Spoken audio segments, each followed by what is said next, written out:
오늘 공독해드린 말씀 중심으로 착각, 동행 중에 있는 줄이라는 제목으로 함께 말씀을 나누려고 합니다. 우리는 참 착각 속에 많이 빠져 있어. 거울 보면서 세상에서 내가 제일 잘난 것으로 생각하는 것은 착각이라기보다는 자존감이 높다고 말씀을 드리고, 그러나 그것 말고도 우리 안에서는 참 많은 착각을, 그 중에 대표적인 것이 나는 지금 잘하고 있다, 나의 길은 문제가 없다 하는 이러한 그 착각이 오늘 우리 사회에 소위 말하는 내로남불이라고 하는 그러한 용어가 외국에서 아예 그냥 영어로도 내로남불 이렇게 한국을 소개할 정도의 모습이 된 것 아닌가 싶습니다. 사실 잘하고 있는 것을 잘하고 있다, 내가 잘못한 것을 잘못하고 있다라고 파악하고, 소위 말하는 주제를 파악하고 상황을 제대로 인식하는 것은 우리가 은혜를 얻는 그런 첫 출발점이 될 수 있다는 겁니다. 그럼 어떤 질병을 가졌다 할지라도 내 안에 이런 질병, 이런 문제, 그 질병의 원인이 무엇이라고 하는 것을 정확하게 발견하고 안다는 것은 치료의 시작점이 된다고 합니다. 그런데 그것을 알지 못하니까 이런 검사, 저런 검사, 온갖 검사를 해도 병명이 나오지 않아요. 병명이 나오지 않으니까 제대로 치료할 수도 없는 것 아니겠습니까? 오늘 이 시간 우리가 예배하는 동안에 하나님께서 우리의 모습을 확인시켜 주시고, 그리고 또 그 속에서 우리의 나아갈 길을 밝히 비춰주시는 은혜의 시간이 되기를 소원합니다. 아멘. 오늘 요셉과 마리아 두 부부의 얼굴은 흑빛이 되어져 버리고 말았습니다. 그동안 기쁘고 즐겁고 신비하게 여겨졌던 그 모습이 온데간데 없이 사라져버렸습니다. 그저 서로를 바라보면서 한숨을 짓습니다. 눈에서 눈물이 날 지경입니다. 그 이유는 아들을 잃어버렸기 때문입니다. 여러분, 여행 중에 자녀를 잃어버린 적이 있습니까? 사랑하는 이를 잃어버린 적이 있습니까? 정말 막막해서 어찌할 바 모르는 그 두 부부의 모습을 생각해 보십시오. 함께 갔던 일행들에게 묻습니다. 내 아들을 보았습니까? 예수를 보았습니까? 아무도 예수님을 보았다는 사람이 없습니다. 글쎄, 어디 있는 줄 알았는데. 사람들은 그렇습니다. 그들 가운데는 오늘 본문에 보니까 친척도 있었고 늘 함께하던 이웃 주민들도 있었습니다. 그들 모두가 저 북쪽 나사렛에서부터 예루살렘까지 내려와서 그들이 함께 거했다가 올라가던 중이었습니다. 그들이 이번 여행은 특별히 은혜를 사모하는 여행이었습니다. 오늘 본문에 보면 41절에 그의 부모가 해마다 6월절이 되면 예루살렘으로 가더니 라고 말하고 있습니다. 그러니까 매해 6월절, 원래 이스라엘 자손들은 1년에 3대 절기에 최소 한 번 이상은 성전이 있는 예루살렘에 가서 하나님께 제사를 하는 거예요. 성전이 지어진 솔로몬 이후부터 성전이 지어진 이후에는 그들의 제사는 오직 예루살렘 성전에 가서 행해야 했던 것입니다. 다른 곳에는 그들이 함께 곳곳마다 회당이라고 하는 모임처가 있습니다. 그 모임처에서 그들이 함께 율법을 배우기도 하고, 그리고 교제하기도 하고, 그들이 함께 공동의 기도를 드리기도 합니다. 그러나 내가 하나님을 만나야겠다, 하나님께 제사해야겠다라고 하는 일이 벌어지면 예루살렘으로 가야 했던 거예요. 그러니까 예루살렘 사는 사람들은 얼마나 편하겠어요. 예배할 수 있는 공간이 딱 한 군데니까. 근데 예루살렘으로부터 먼 곳에 있는, 특별히 나사렛 같은 경우는 그 이스라엘의 맨 북쪽 지역, 갈릴리 지역에 있는 곳이란 말이에요. 그러니까 그곳에서 한번 예배하러 오는 게 보통 일이 아닌 거예요. 여러분, 그러한 상황 속에서 그래도 1년에 한 번 이상 그들이 절기를 당하게 되어지면 하나님께 나와서 함께 예배하고 하나님께 영광을 높입니다. 특별히 오늘 본문에 의하면 이 요셉과 마리아는 다른 때는 몰라도, 다른 때 왔는지 안 왔는지 모르지만 최소한 6월절 때, 매해 6월절 때는 바로 예루살렘 성전에 와서 하나님께 제사를 지냅니다. 그들의 절기가 이 6월절 절기가 일주일 동안 보내잖아요.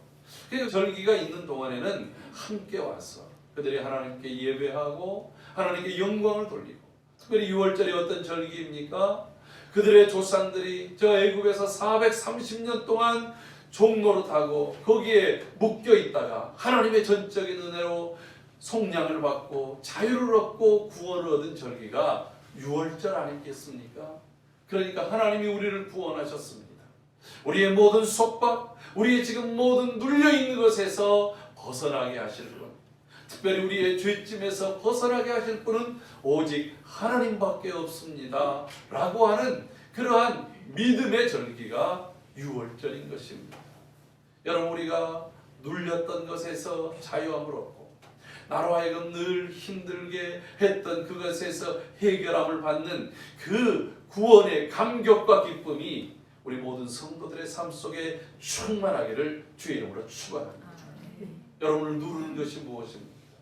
여러분들의 발목을 붙잡고 있는 것이 무엇입니까? 이 6월절의 그 기쁨이 우리 성도들의 삶마다 그리고 가정마다 일터마다 충만하기를 소원합니다. 지금 우리 사회를 묶고 있는 이 전염병의 눌림에서 하나님의 은혜로 속히 자유함을 얻고 모든 질병에서 노임을 얻기를 간구합니다. 여러분, 그 절기 때마다 요셉은 마리아와 더불었습니다. 함께 왔다는 거예요.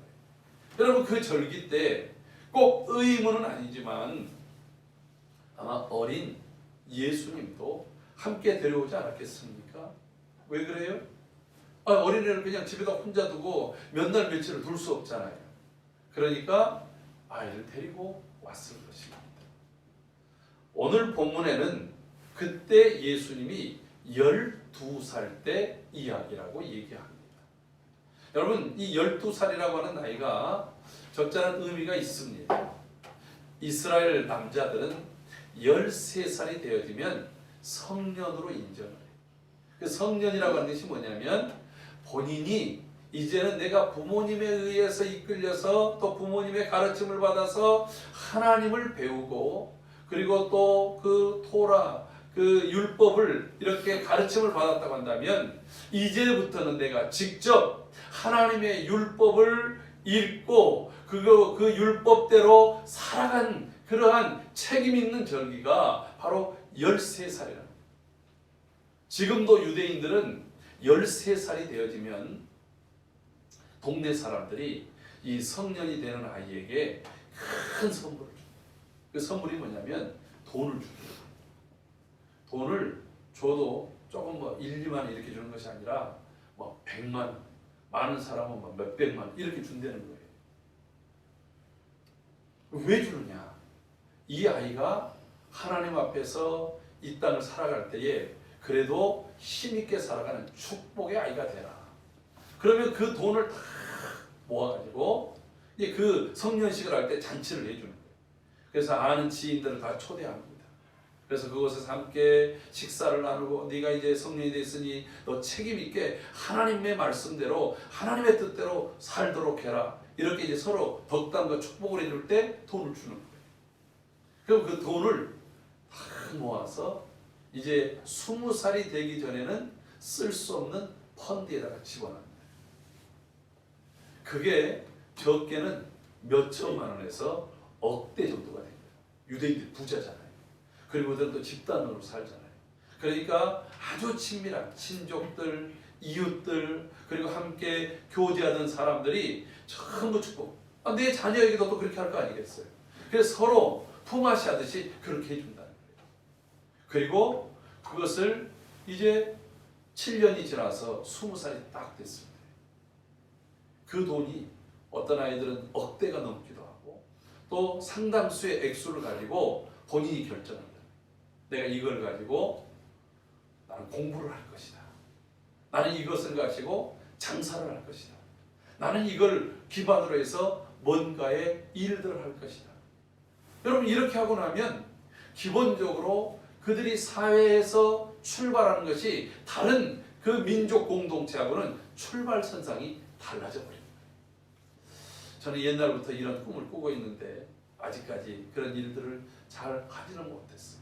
그러나 어쨌든 우리 공동체 안에서도 이런 우리의 자녀들이 다음 세대들이 믿음 안에서 삶을 당당하게 살아갈 수 있는 그런 믿음의 천열매 그리고 또 마중물처럼 인생의 마중물들을 밀어줄 수 있는 그런 은혜가 우리 모든 성도들의 삶 속에서 나타날 수 있기를 소원합니다.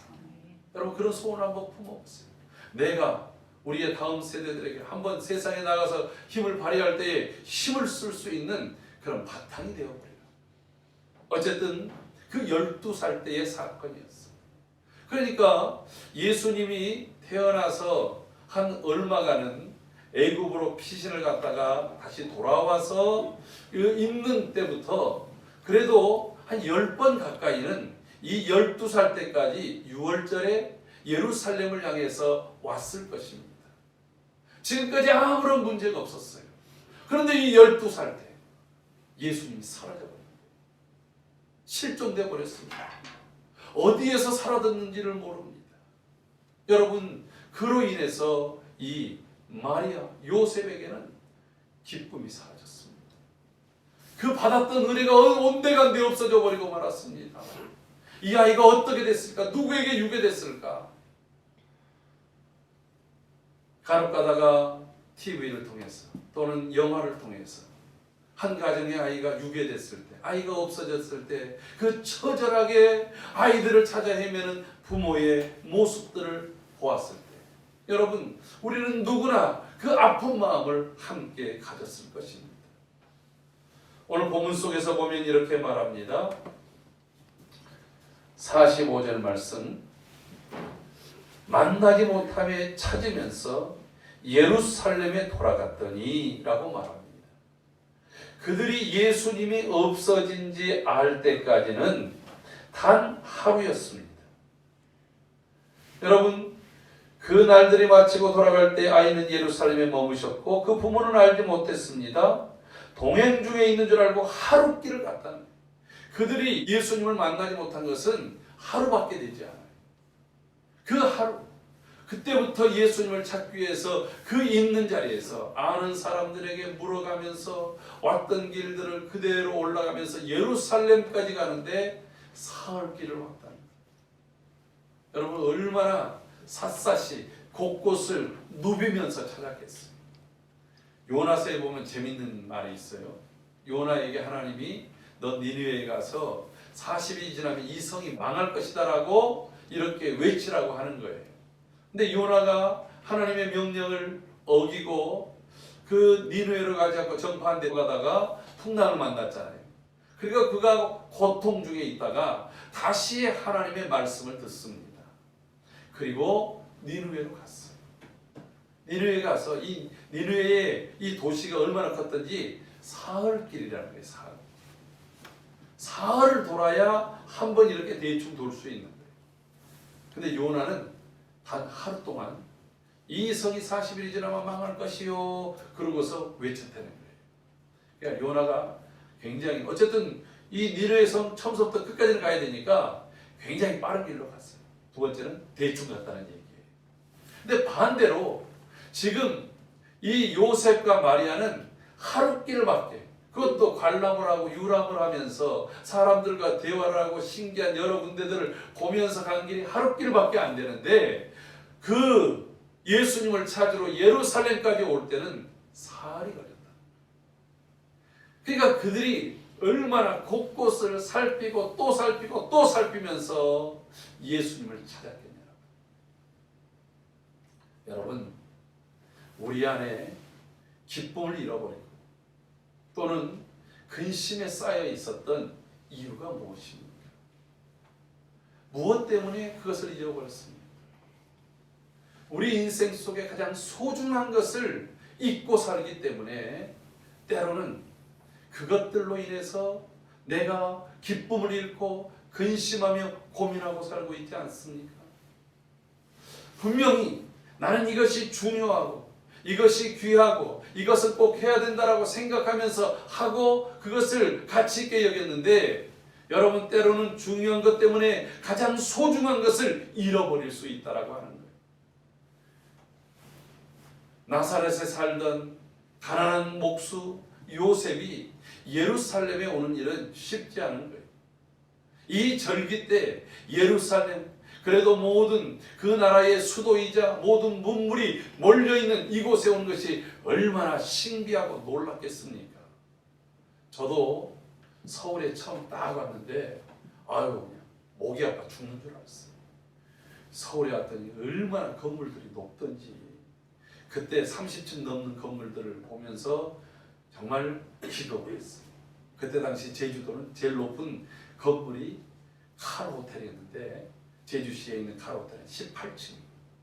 그 18층 카로 호텔이 날씨가 좋은 날은 저희 고향인 추자도라는 섬에서도 그게 보여서 야 정말 카로 호텔은 높구나 이렇게 생각을 했는데 거의 서울에 있는 이 빌딩들에 비하니까 카로 호텔은 애긴 거예요. 그러니까 이 건물은 도대체 몇 층이야? 촌놈들이 1층, 2층, 3층, 4층 올려가면서 보다 보니까 건물을 그럼 차라리 멀리서 보면 되는데 또 가까운 곳에 서다 보니까 이게 고개가 이게 꺾여져도 이게 다 셀 수가 없는 거예요. 여러분 지금은 100층이 넘는 건물들이 생기니 그걸 어떻게 다 세겠습니까? 여러분 그런 신비한 것들이 얼마나 많은지 저희 동네에선 보지 못했던 것들이 얼마나 많은지 몰라요. 간혹 가다가 TV에서 지금 이 동계올림픽에 스케이트를 타고 하는 것들을 보지만 정말로 서울에 딱 왔더니 유리창에 신발에 칼이 달려있는 거예요. 얼마나 신비하겠어요. 여러분들은 이 도시에서 살았던 사람들은 그런 신비한 느낌을 별로 잘 못 가질 수 있지만 저희 촌 사람들로서는 엄청나게 신비했어요. 서울 사람들은 왜 이렇게 얼굴은 더 하얗지? 우리는 얼굴도 새까만데 말이죠. 여러분 이게 요셉과 마리아의 모습 아니었겠습니까? 내가 나사렛에서는 구할 수 없는 것들을 그래도 예루살렘 왔으니까 그래도 구할 수 있는 것 1년에 한 번씩이라도 쇼핑을 해가지고서 가져가야 될 것, 만나야 될 사람들, 오랜만에 본 사람들, 그런 갖가지 일들 다 중요한 일들 아니겠어요? 내가 이번에 올라가면 꼭 이것은 해야 되리라, 이것은 사리라, 이것은 내가 만나리라, 이런 것들이 아마 계획들이 다 있었을 것입니다. 그런데 여러분 그 중에서 가장 귀한 게 뭐예요? 바로 사랑하는 주님이십니다.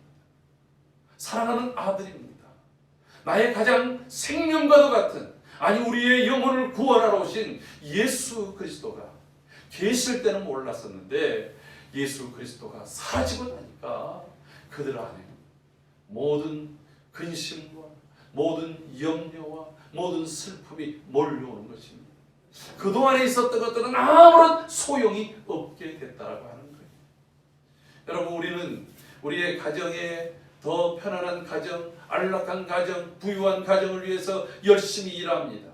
그러다가 건강을 잃고 나니까 여러분 내가 일하다가 부부의 관계, 자녀의 관계, 내가 정말로 소중하게 여겨야 될 것들을 잃은 다음에서야 그것이 얼마나 소중하고 가치 있었던가를 우리가 깨닫게 되는 일들이 얼마나 많습니다.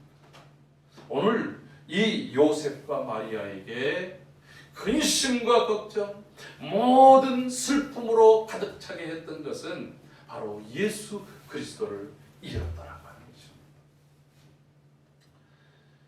그들이 끝끝내 그 예루살렘에 와서 예수님을 다시 찾아 만날 때까지, 여러분 예루살렘 와서도 그들이 돌아다녔던 데든 다 돌았을 거예요.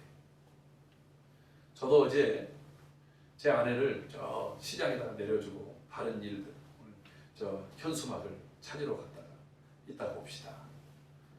근데 가지고 있는 전화가 무음이에요. 전화를 안 받습니다. 어디 있을까? 그래가지고서 그 시장 간다고 하는 곳을 찾아서 헤맸어요. 가서 보니까 없어요. 그 잠깐인데도 이것도 어디서 만나지? 어디서 서로 헤매지? 이런 마음이 들더라고요. 그러다가 마침 그 남의 전화기를 가지고서 그걸 이제 그 패턴을 풀어가지고 전화가 다행히 왔어요. 그랬더니 내려줬던 곳에 가 있는 거예요. 그러니 서로 저는 시장 갈 곳을 가서 헤매고 있고 이쪽은 내려준 곳으로 오겠지 하고 가 있으니 여러분 만약에 그 전화가 안 왔다면 서로 얼마나 열이 받았겠어요. 만나자마자 서로 인상을 썼을지. 그래도 다행히 그 전화가 얼마나 기쁘던지. 그래가지고 마치 견우와 직녀가 만나듯이 만나서 다시 손을 붙잡고 왔다는 거 아니겠습니까?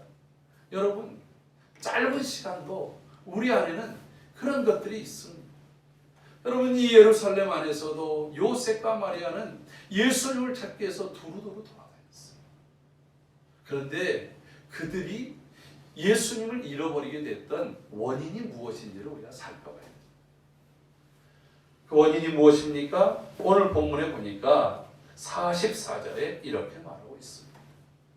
동행 중에 있는 줄로 생각하고.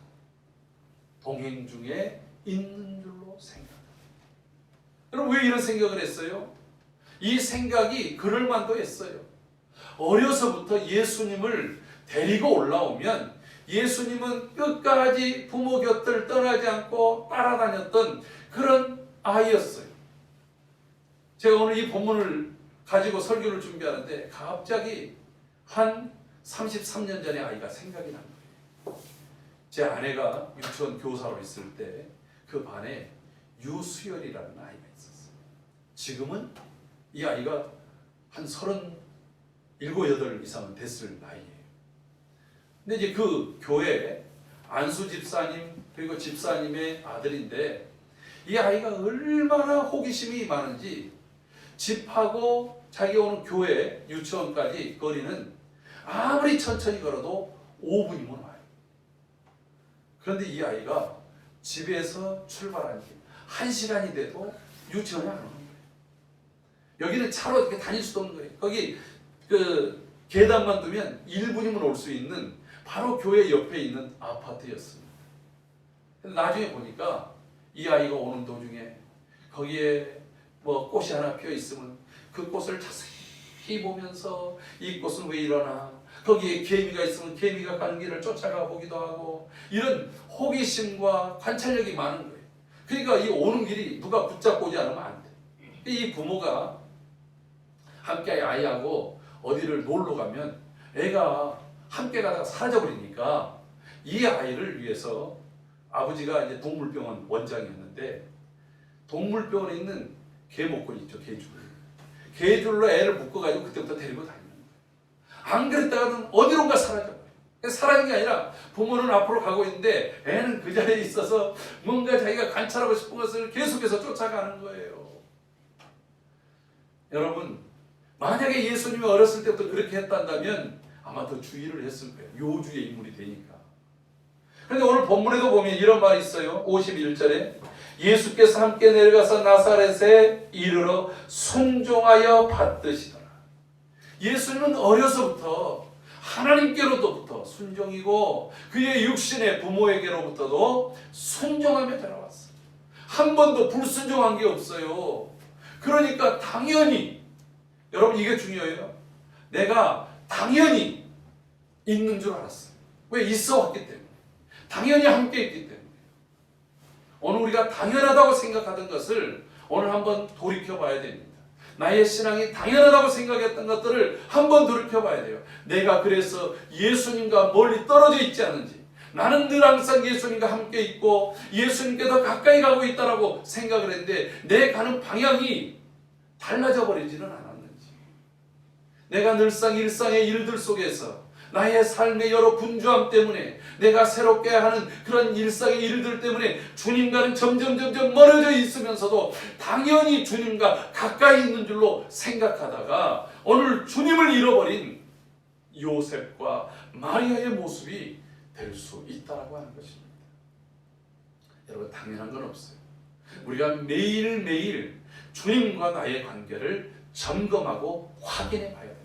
아멘. 나는 항상 주님을 바라봅니다. 다시 주님을 바라봅니다. 계속해서 주님을 바라봅니다. 여러분 주변의 여러 상황들에 인해서 내 시선이 비껴졌다 하면 다시금 나의 시선을 주님께로 고정합니다. 여러분 우리가 오늘 성찬에 참여합니다. 성찬이 무엇입니까? 우리 이 장로교 개혁주의에서는 이 성찬의 의미를 이렇게 말합니다.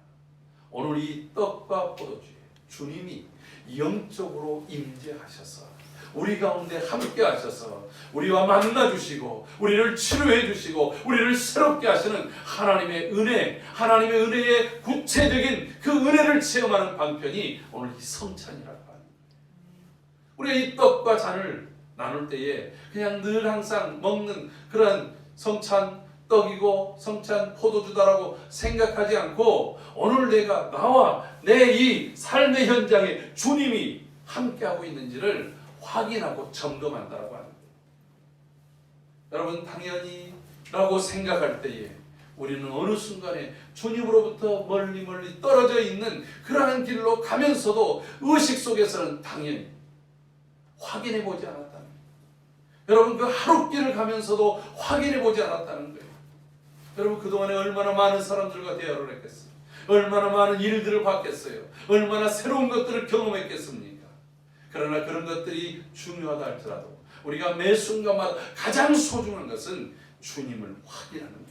주님과의 관계를 확인하는 것입니다. 내가 주님과 함께 지금 걷고 있는지, 내가 주님과 그 곁에 가까이 있는지를 확인하는 그러한 시간의 삶을 살아가기를 주의 이름으로 축복합니다. 오늘 이따 오후에도 함께 나눌 때 때로는 우리가 함께 걸어가고 있음에도 불구하고 주님이신지도 모르고 있다는 거예요. 우리의 관심사, 우리의 이 막혀있던 그러한 영적인 시각들이 열려지는 은혜의 시간이 되기를 주의 이름으로 축원합니다.